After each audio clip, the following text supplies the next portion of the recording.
it's like, you know, well, it was a car accident. So they send out these written questions or whatever to the guy, to the defendant. It's like, did you cause the accident? Yeah, it was my fault. Do you have insurance? Yeah. Okay. Well, I mean, it wasn't that big of a deal. You're gonna pay for the thing. Easy, taken care of, no big deal. You know, no one was really hurt that bad, you know.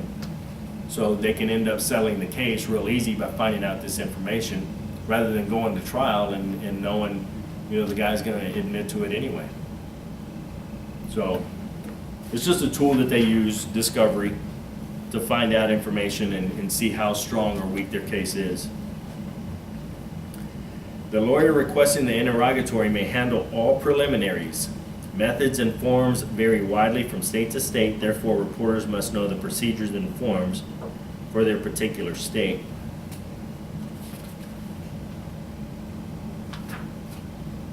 Statement reporting. In addition to deposition reporting, reporters employed by a freelance agency may be called on to report statements. Generally, freelance reporters report statements about accidents, automobile, industrial, marine, pedestrian, and so on. Some police departments hire freelance reporters to report criminal confessions and statements. Yeah. You know, so they don't want it taken down by tape, or they don't want it, you know, written down. Sometimes they'll get them to write it down. It's a written confession or whatever, but, you know, a lot of times they want it taken down, you know, because they're asking questions of the guy and interrogating the guy, and, you know, they want it taken down by a reporter rather than just written, or a written confession. Okay? In most states, a freelance reporter must be a notary public in order to swear in witnesses and to add validity to the statement that he or she will report and transcribe. Statement reporting is often easier than deposition or courtroom reporting, because the only questions asked are those of the examiner, who is usually an attorney, insurance adjuster, or other investigator. The statements follow a general pattern as follows. The questioner identifies the witness and gets the location where the statement is taken on the record. The reason for taking the statement is discussed. The qualification of the witness to give his or her statement is put into the record. For example, was the person an eyewitness, or was he or she present at the scene? 4, the person giving the statement will give his or her story, prodded by questions from the examiner.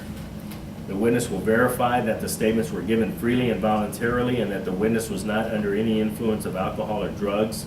This witness may also state that he or she understood the questions and answered them truthfully.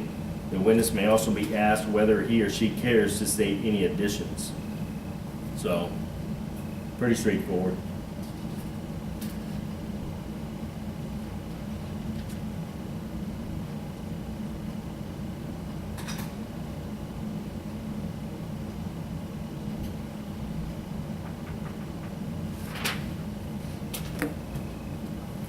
Any questions about that? The other stuff, whether they ride to the interview with them, whatever. I mean, it's not that important. You in the front. Having trouble understanding, because the statement to me still sounds like a deposition, because they're still questioning them and they're still giving answers, correct? So it's still like. But like in a statement, usually it's just gonna be one person asking questions. In a deposition, you're gonna have somebody asking questions, and then somebody else can ask questions. So there's no objecting or anything like Nah, that? usually in a statement not, it's just, you know, they're just asking questions. One person asking questions. And for the interrogatories, sometimes we'll report them and sometimes we won't. Yeah, So what do they need us for when they don't report them? Do we have nothing to do with them? no. Usually the court reporting firm kind of sends them out. So a lot of times the court reporting firms will do the interrogatories. And now depositions, I always thought a deposition is a deposition, but apparently there's a bunch of different ones. Yeah, but for the most part, it's question answer. But there's a lot of different kind. You can do deposition by subpoena, duces take 'em. You know, and it's going to be the deposition of a person who's bringing the records, you know, or whatever, or certain records or documents that they need. Any other questions about that? Interrogatories? No. Reporting a typical deposition and general information. Objectives: to discuss and explain what procedures a reporter would perform during a deposition, explain what procedures a reporter would perform at a deposition, and explain what procedures a reporter would perform at the end of a deposition. Okay? They're kind of redundant in this thing about saying the same things over and over. Like a deposition is a statement, blah, blah, blah. So, you know, if I skip over some of that stuff, it's just because we've already heard it before, okay? And that's what they're doing right there. A deposition is a method of taking sworn testimony of a witness or party to a litigation before trial. Yeah. Depositions are taken by notice or by agreement between the parties. Witnesses at a deposition are sworn to tell the truth, and their oath or affirmation carries the same weight and effect as if they were testifying in court. Depositions follow the federal rules of civil procedure, particularly rules 26 through 31. Although a deposition is usually conducted for one deponent, more than one person may be deposed at a deposition. Almost anything imaginable can be discussed at a deposition. The material covered is as diverse as the material covered in a civil or criminal trial. This chapter will take you through that step. So before the deposition. Before the reporter shows up to take the deposition, several important preliminary items need to be taken care of. For example, the reporter needs to know where to go, to have the proper equipment in good working order, to know what to do at the deposition, and know how to end the deposition and where to send the transcript and the invoice. Okay? Guys, you have to know this stuff. And they're going to teach you when you get out. Okay? You know, the firm that you go to work for is going to tell you exactly what to do. You know, they're going to say, you know what, come pick up the notice of deposition. Okay. So they send it, and it's the same notice that they send the person being deposed. So what it has the cause number, style of the case, the person being deposed, where it's going to be taken, what time, whatever. Okay? So you know exactly what to do. So you know what? It's going to be a videotape deposition of a doctor. A little intimidating sometimes, especially when it's videotaped because everything goes on.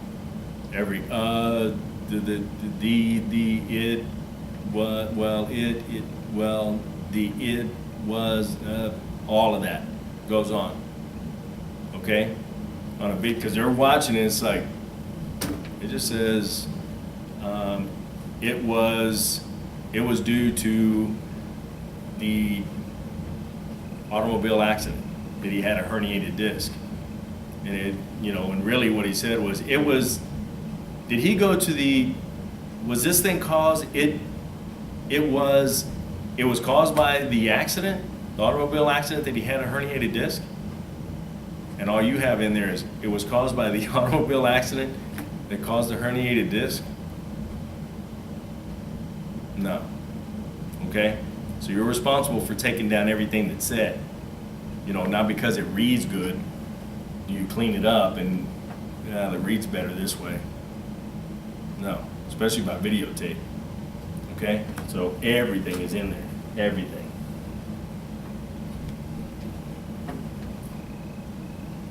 Obtain directions. I don't think we really need to go through that, but I mean, it's kind of self-explanatory. And especially with Google Map, seriously, I mean, you can get to the moon with Google Map. Okay? Whether it takes you the long way or not, it is what it is. But you can at least look on the map and kind of scroll down. Oh, it's over here. It's easier to go I-10 to 410 rather than come down Vance Jackson through all the lights, or come around 1604 to 35 to 410 to, you know, I mean, give yourself plenty of time. And you can look on Google Map and it'll tell you it's going to take you 21 minutes. Usually it takes about 5 or 6 minutes less than what they say on that Google Map, just because they think you're going to go the speed limit or whatever. I don't know. but it usually never takes me the time that it says on there. You know, I can always, make it a little bit quicker. But just know, hey, look, it may take me 31 minutes to get there. The deposition is at 1:30. So I'm not gonna leave at 1 o'clock when it's saying that it's gonna take me 31 minutes to get there. Okay? You see what I'm getting at? Always be early. And to me, I was always, if I was 20 minutes early, I was late. In my mind, I was late. I always got there like a half hour before. This way, and you always, set up, make sure everything's okay. If you have a problem, you still have time. You still, oh man, my cord isn't working, or it's not reading to my machine, and whatever. You still have time to, maybe call Eclipse. Hey man, my cord's not, oh, you used the wrong port. Just change the ports or whatever. Oh, okay, yeah, all right. No big deal. But you're 10 minutes late, everybody's waiting on you, and you're having trouble with your port? No. So always know that your equipment is working, okay? Always know that it's working. Even if you have to set up the night before. Set up the night before, know that it's working. You know what? This is working, everything's good. Good to go. Perfect. And things happen. Things happen, trust me. Trust me, it happens. And I went one time where, back in the day, the machines came with batteries. And my battery went out. And I had no idea why my machine wouldn't come on. None. Zero. And I'm plugging this thing in and it still wouldn't come on. Now I'm freaking out. So I call, the firm owner. It's like, I don't know what's going on. My machine won't come on. I plugged it in, whatever. And she goes, change out the battery?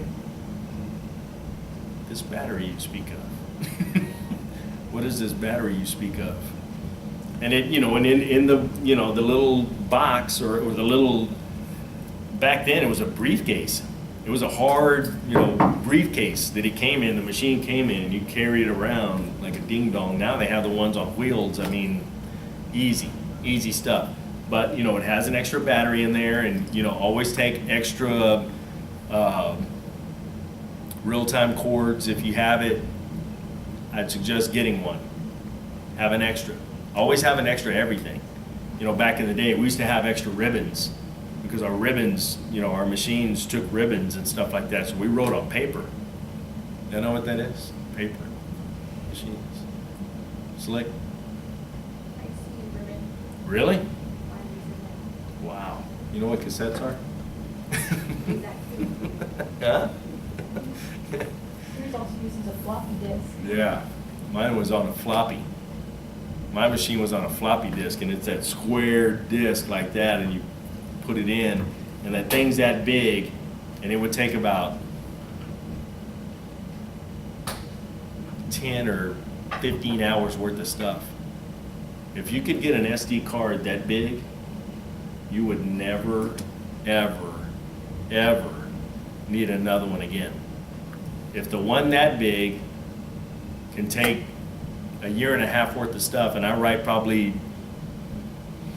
5 hours minimum every day, and you can take a year and a half worth of stuff, one that big, you could write for 9 decades, So, I mean, it's 32 gigs, and it holds a lot of information, but back then, I mean, they were that big and they hardly held any information, You could take several hours. This one takes months of stuff. So, but be prepared. Always know directions, where you're going, exactly what's happening. Be prepared. That's the next little thing. Be prepared. And I think that's what it says down here. Most reporters will also leave their destination with plenty of time to spare in case of unforeseen circumstances. You will want to allow time for unforeseen traffic congestion. No parking spaces are getting lost. Arrive at the deposition 20 to 30 minutes before the deposition begins. Guys, if I got there 30 minutes before, I was on time. Usually I wanted to show up before that. You know, sometimes I'd be, 45 minutes. Or, stuff like that. But it's always just, don't get there in a panic, because that's when things happen. Okay? It just always seems that's when things happen. Give yourself plenty of time. And, and it's inevitable. I mean, I, had students all the time that used to show up late and know that we were going to take a test and show up late. It's like, you know what? You're going to have a tough time at this. If you ever get out of school, you're going to have a tough time at this. People showing up late, and, constantly. Well, you know how long it takes to get from your house to school. You know that it takes you 25 minutes. You know that class starts at 6 o'clock. You know what? I'm going to leave at 5:45. Excellent idea. No. You know that it does. So if there's going to be an accident, the weather's bad, somebody has a flat, somebody's pulled over, and everybody wants to rubberneck, and it takes you 15 minutes to get through that thing, well, you gave yourself an hour to get there, because it takes about 25 minutes. Now it took you 35 minutes. No problem. You still have 25 minutes. You get to the thing, you still have 25 minutes. You're still golden. Still good to go. Mercy. I just want to add to that, because even if you know where the place is, when I interned in Austin, I drove to it the night before to make sure I could find it. I was like, oh, I know where this place is. I get there, I was 30 minutes early and ended up being 10 minutes early because it was such a big building. You have to find the right elevator, because they have different elevators on the first floor. Only one goes to the right floor, and then you have to get off and take another elevator that takes you to the 20th floor, and then get off, find the one that takes you to the 21st. Like, things like that happen. Things happen. And inevitably, things happen. And just little stuff like that. Little stuff. You know what? I know where it is. I know where that building is. Then you drive up there. Oh, shoot. That wasn't it. I thought it was here.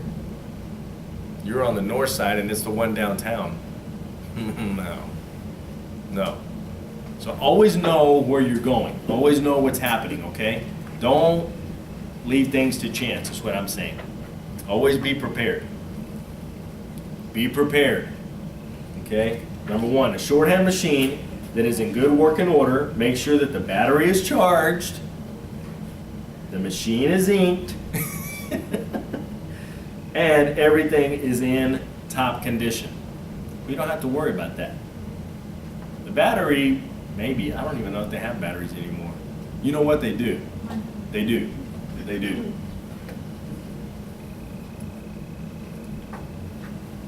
This is a little much, but if you have it, great. Some reporters carry a spare shorthand machine in their car in case of emergencies. If you use an electronic machine, make sure that you have enough memory in your writer that you have an adequately sized memory device. Guys, it's the same thing with these SD cards. Always have extras, okay? And you'll know, when you get out, you're gonna need extras, okay? Because you took a job yesterday, took it out, read it. Oh man, you know what? I'll put it in the machine in just a little bit, and you start editing that job. Oh man, I'm gonna go to bed. I'm tired. I got that deposition at 8 in the morning. Got all my stuff? Yeah, I got everything. Get to the thing. Where's that SD card? Oh, it's on my desk, right by where I was working, my working station. That was the only one I had. Now I don't have my SD card. Okay? Always carries extra things if you can, is what this thing is saying. Be prepared. If you use real time, a laptop computer that is adequately charged and has enough storage space on the hard drive or enough disk space. And things happen, guys. Hopefully it never happens to you, but your computer crashes. Worked last night. Worked when I got to the deposition set up. Start the deposition and it just goes out. It happens, you know? If you have an extra one, carry it. If you don't, I mean, you just explain, you know, to the attorneys, hey man, it crashed. I don't know. I don't know what happened. It was working last night. It was working when I got here. And then, you know, things happen. They happen. But you can still take that deposition without the real time. Because all it's going to do is write to that memory card. And then when you get home, you do, like I told you guys in the Eclipse class, those of you that have taken it, on how to read in that job. Because your laptop crashed. Which is what? How do you read it in? Alt what? Excellent. I did a great job. Alt-I. Alt-I is read notes. Slick. I knew it. I knew it. I didn't know you were asking. Alt-I. So, Alt-I. And then, how do you translate the notes? Alt-T is translate notes. So you know you can do it. Don't freak out because, oh man, I'm not gonna be able to do this job. I didn't do it on real time. You have your SD card, your machine is working, everything's fine. It's just not gonna be done real time. Are lawyers pretty understandable if that was to happen? Most of the time they are. And you know, they get a bad rap as being bad guy. I guess I can put it nicely. You know, being jerks. But most of them, you're gonna find 95% of them are cool. You're gonna have those ones that are pretty tough. You know, and that's why I say you're gonna have those days where you have those days. So, I mean, you just be prepared for it or whatever, and you just kind of take it in stride. Just take it in stride and, you know, just chalk it up to a bad day. But most of the time, it's like, you know what, don't worry about it. I mean, as long as you can take it down and we're good, and we're good. All right. You know, but maybe they paid for a real-time deposition. Well, now your fee just changed a little bit because now you're not doing real-time. Stuff like that, so no big deal.